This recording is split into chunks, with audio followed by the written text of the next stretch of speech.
महबूब साहब, आपने अभी कुछ ज़िक्र किया नाउमीदी वाला, और अभी इकॉनमी के साथ आपने उसको लिंक किया था। शब्बर साहब ने उसकी काफ़ी वजाहत फरमा दी कि मुल्क ऐसे आगे बढ़ नहीं सकता जब तक हम इसकी मेजर सर्जरी ना करें। तो क्या नाउमीदी, वैसे तो दिल टूटना किसी कौम का बहुत ही एक मायूस कुन सूरत हाल है, उससे निकल जाना चाहिए। नाउमीदी का सबसे बड़ा फैक्टर जो पाकिस्तान जिस इकनॉमिक क्राइसिस से गुजर रहा है फॉर लास्ट फ्यू ईयर्स, वो मेजर फैक्टर?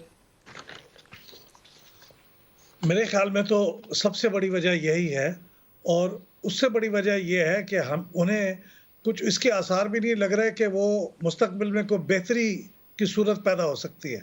यानी मुस्तकबिल करीब में, यानी सवाल 2022 से मुतल्लिक था स्पेसिफिकली, कि क्या आपके ख्याल में 2022 में हमारे हालात बेहतर हो जाएँगे, ख़राब होंगे या वैसे ही रहेंगे?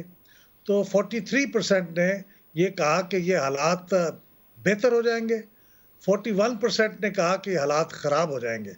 तो 43 माइनस 41 यानी 2% का एज हमें हासिल है। लेकिन मैं सिर्फ़ ये कहता हूँ कि सारी चीज़ें ख़राब नहीं हैं। देखिए, दुनिया के बहुत से मुल्क ऐसे हैं जो नेगेटिव में हैं, जिनके बारे में मिसाल के तौर पे टर्की इकोनॉमिकली हमसे ज़्यादा स्ट्रॉन्ग है, लेकिन वहाँ पे नाउमीदी जो है वो हमसे कहीं ज़्यादा है। यानी वो -34 है, हम तो फिर भी +2 हैं, वो -34 है। इस तरह बल्गारिया है, -33 है। अफ़गानिस्तान तो ख़ैर -33 समझ में आती है, पोलैंड -30 है, और इस तरह चेक रिपब्लिक -25 है। ये दुनिया के सबसे जो ज़्यादा मायूस मुल्क हैं वो ये हैं 5। तो और हमारी हमारे हालत, साउथ एशिया की क्या सूरत हाल है? इंडिया, बांग्लादेश, श्रीलंका, यहाँ पे क्या नंबर्स है? इंडिया हमसे बेहतर है। इंडिया के 54% लोग वो कहते हैं कि वो 2022 साल उनके लिए बेहतर होगा। हम 43 हैं, तो 11% का फ़र्क है।